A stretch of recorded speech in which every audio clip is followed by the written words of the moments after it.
The stone piece appears to fit perfectly into the space on the wall.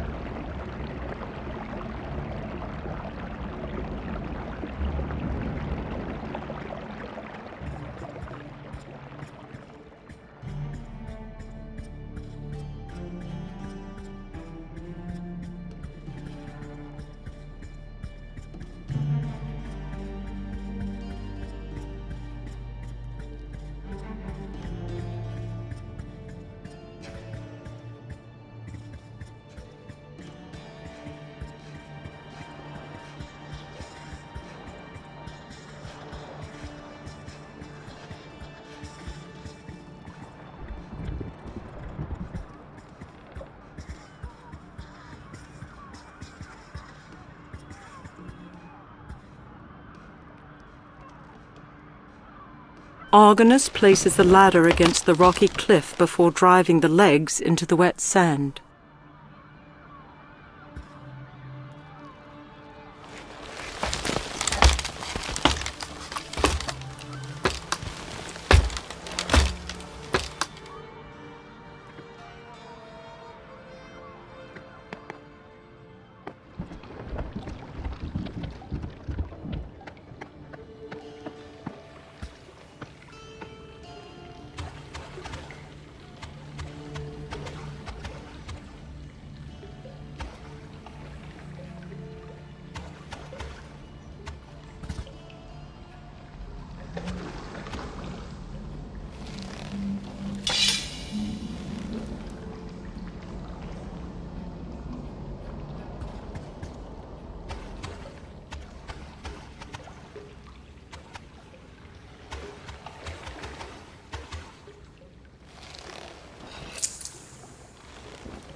Sword raised, Argonus calls upon Hera, praying the great goddess will reveal herself.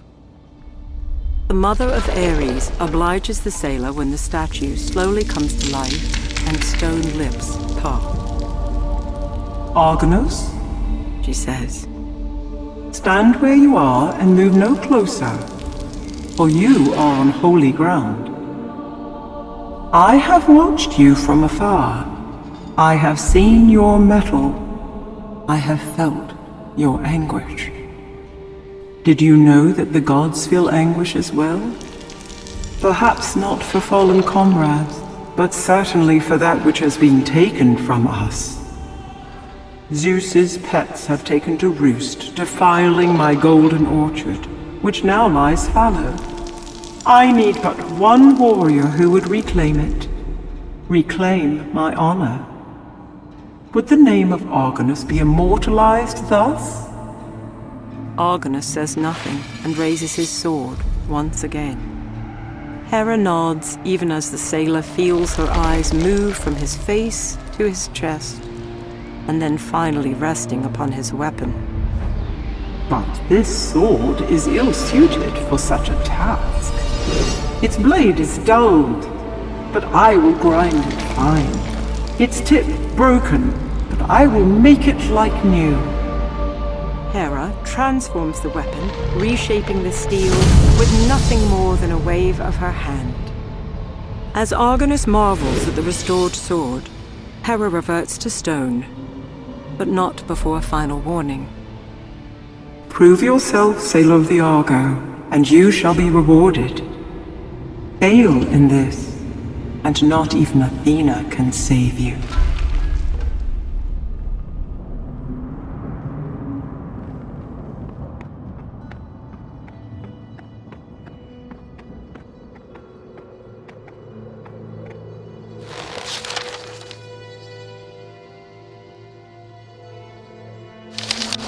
Whatever has passed, and whatever lies before me, I shall never forget the commission laid upon my shoulders by the Queen of the Gods herself. The marvel of Hera's appearance alone would have rendered this simple man dumbstruck, if not for the tales told to me by trusted Argonauts. For I have sailed with men who consorted with gods long before my sandaled foot touched bewitched sand. They have set tall sails on dark rising swells that no other ship has traversed. They have gazed over wooden bulwarks at impossible sights and have seen the dust of vast armies hide the sun. Under starry skies I stood, beneath hero Jason's shadow, listening to their stories, fashioning maps of isles that guarded primordial treasures, archiving grand quests steeped in truth and bound for legend. Tales to rival those told in the halls of my fathers. But those things are beyond me now. Mighty Argo rests forever upon a strange shore, her keel shattered, her memories carried aloft by dark waves and lost to boundless waters. Enough, for today is ripe with troubles of its own. If the gods wish to make themselves known to a simple sailor, to call upon me with great labors, I shall be at the ready and face them as my brothers did, as an Argonaut.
Argonus drives the enchanted sword into the Hydra's mouth. But even using considerable force, the sailor of the Argo can extract no more than 3 of the beast's teeth.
While placing the piece in the proper spot, childhood memories flit through Argonus's mind.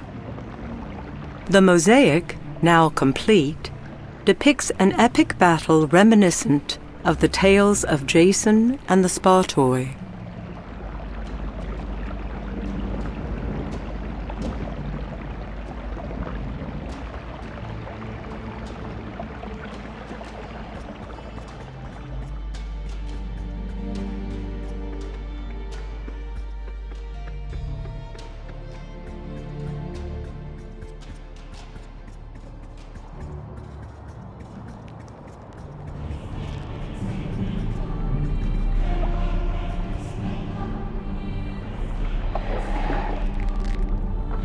As if awaiting the first act of a great play, a circle of tall, silent stones surround Argonus as he reaches for the teeth of the Hydra.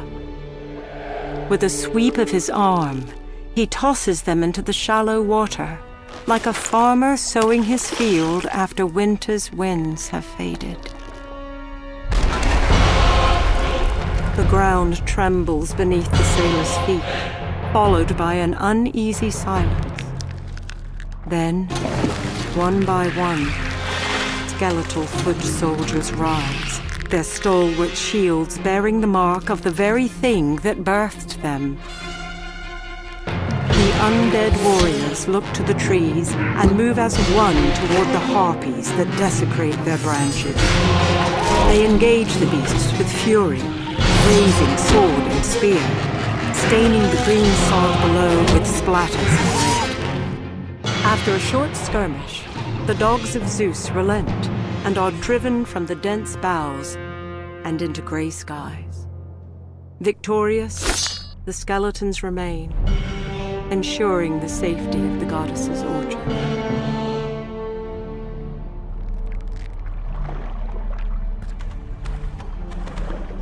The skeletal soldier stands at attention, perhaps guarding the grove, perhaps awaiting further orders.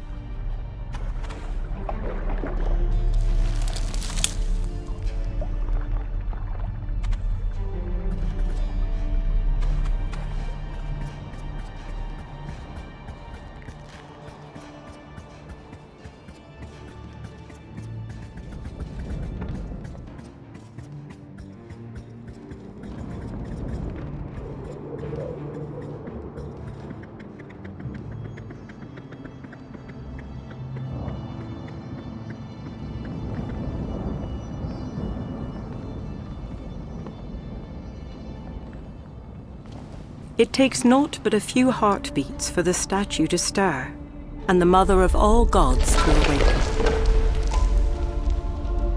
Well done, sailor of the Argo. Hera says. You have driven the harpies from the boughs of my orchard. Their broad wings have taken them into the skies, and their lamentations are heard no more. And what is your reward for such courage? Gold that rests within your palm? Your name remembered in my great halls? Yes, it shall be these things. The goddess says as she returns to stone. But step outside this place and see if it can be so much more.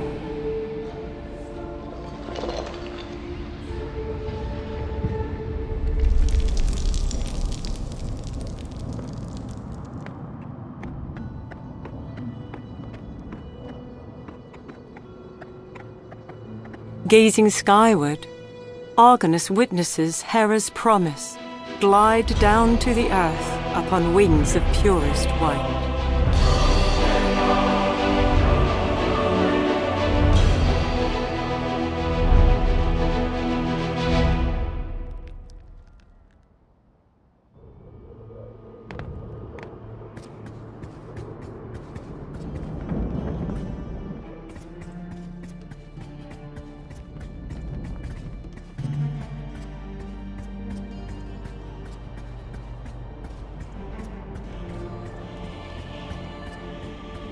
No doubt a gift from the goddess Hera herself. A noble steed with white wings and ivory coat stands waiting. The winged horse is skittish and rebuffs the sailor's attempt to ride the creature. Argonus has yet to earn the steed's trust.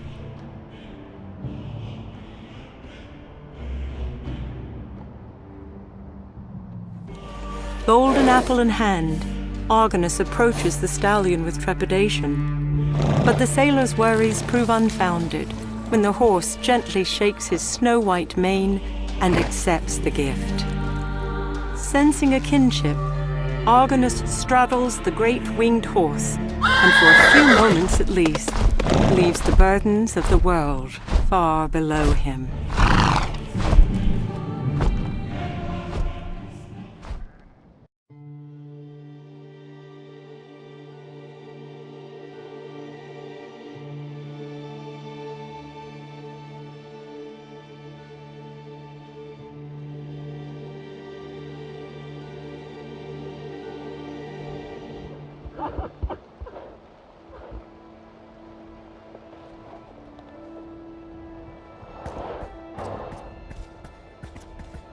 This woman could not outrun the horror that pursued her and transformed her flesh to stone. Book 2. The Burden of Thanatos.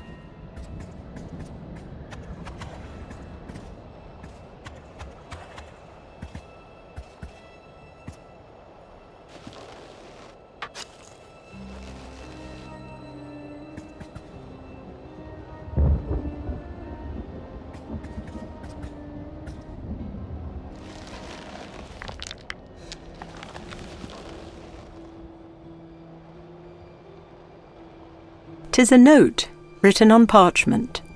It reads, Elhood, the coals were unfit for the forge. Take care with the wood, you let it burn too high. Dirt first, then fire. See Sophos the shearer for kindling. Leonidas."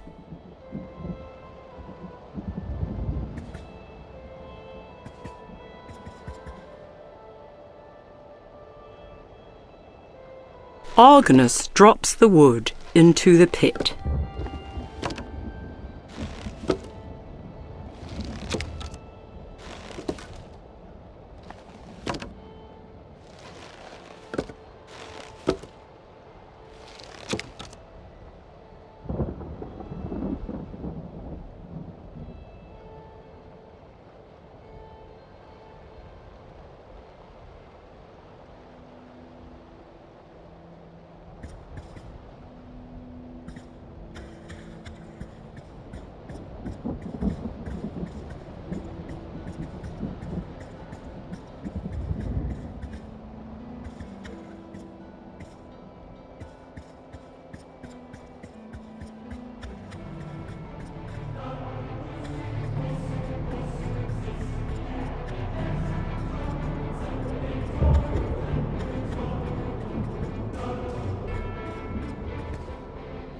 Argonus takes a single cautious step forward before two eyes, set like burning coals, narrow and stop him cold.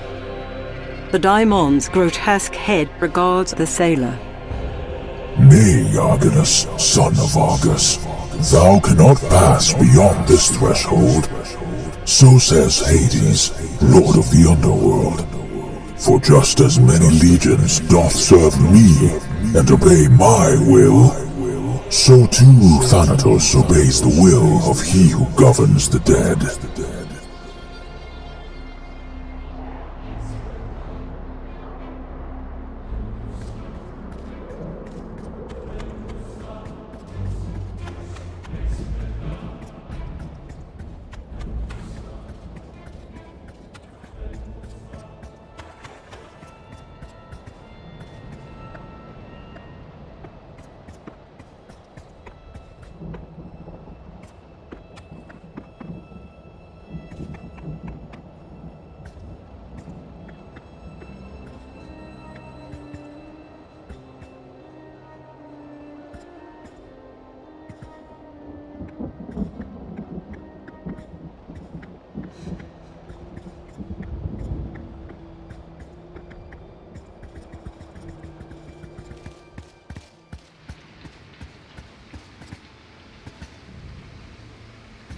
The owl cocks its head, as if listening.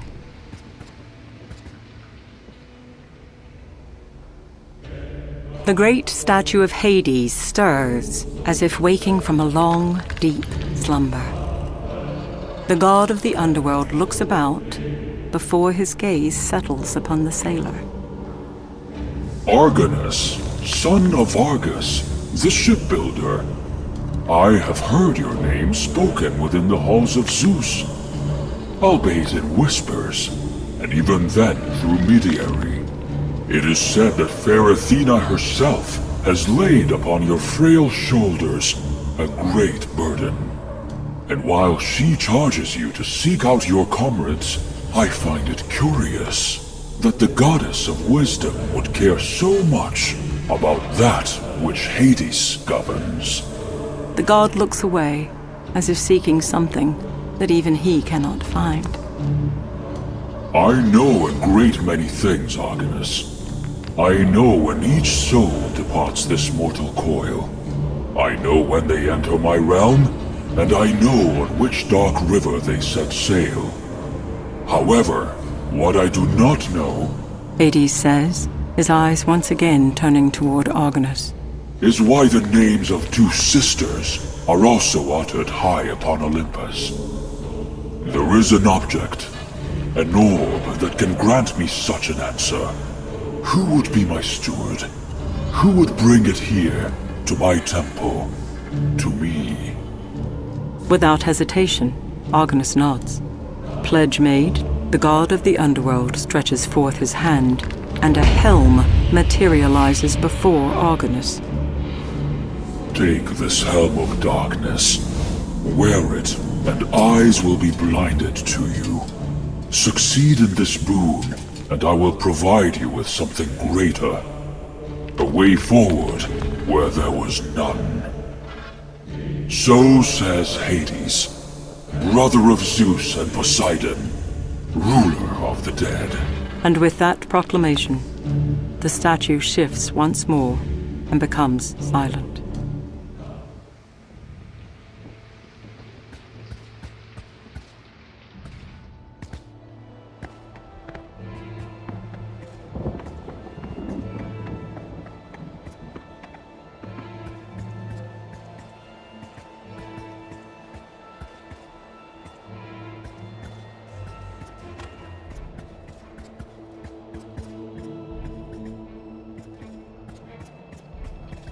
Even with his keen eyesight, the Cyclops is nescient of the helm-wearing Argonaut. This juvenile was not immune to that which takes man and mystic creature alike.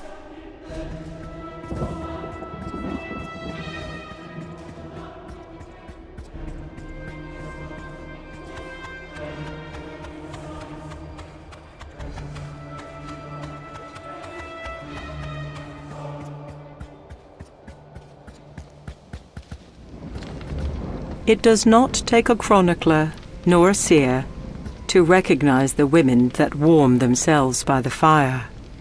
They are the Grey-Eye, witches of well renown.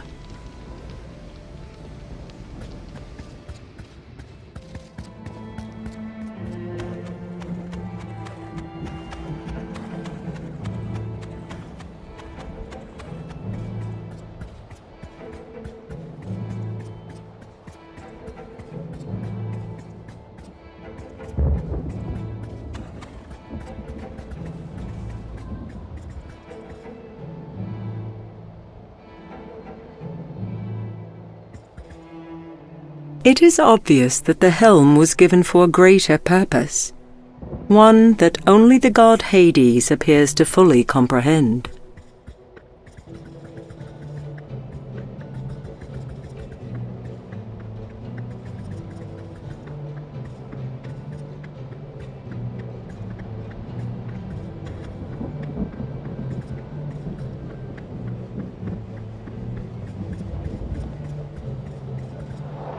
The great white horse recognizes Argonus, and within moments carries the sailor of the Argo over the gorge and into the grey skies above.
Both the leaves and berries of this black nightshade are dropped unceremoniously into the bowl. The sailor pulls the mandragora from his satchel and places it in the mixing bowl.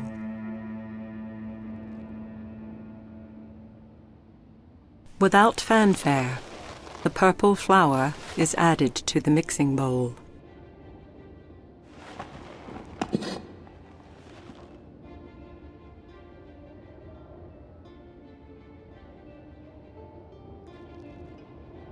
The bowl filled, Argonus crushes the ingredients into a pulpy mix, one that smells faintly of lavender.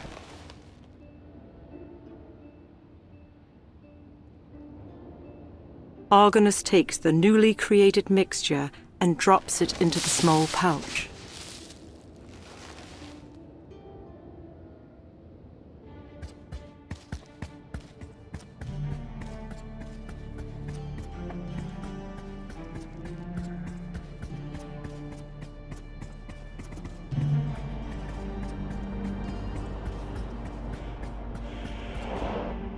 The great white horse recognizes Argonus, and within moments carries the sailor of the Argo over the gorge and into the grey skies above.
With the aid of Hades' gift, the Grey Eye are caught unawares as the smoke from the fire billows, carrying the potion within its grip.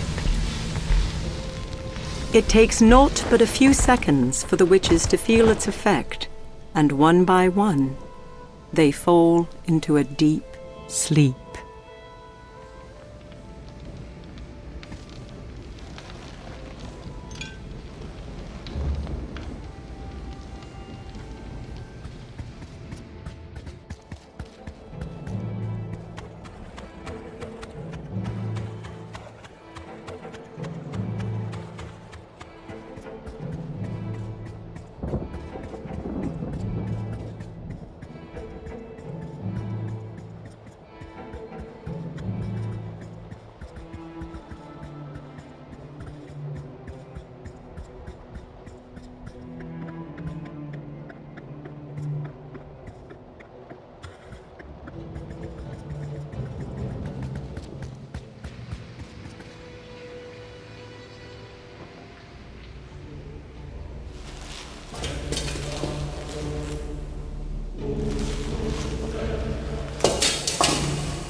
Argonus holds out his hand, and the all-seeing eye of the Grey Eye rises.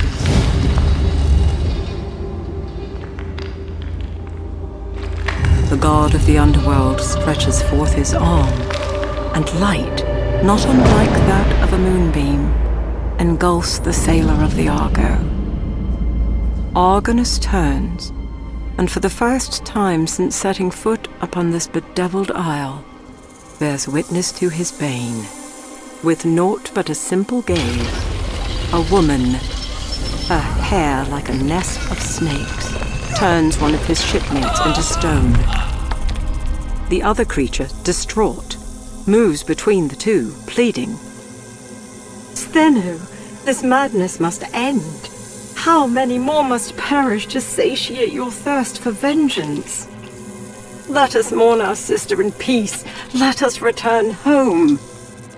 A flash of anger crosses Stheno's face as she moves within mere inches of her cowering sister.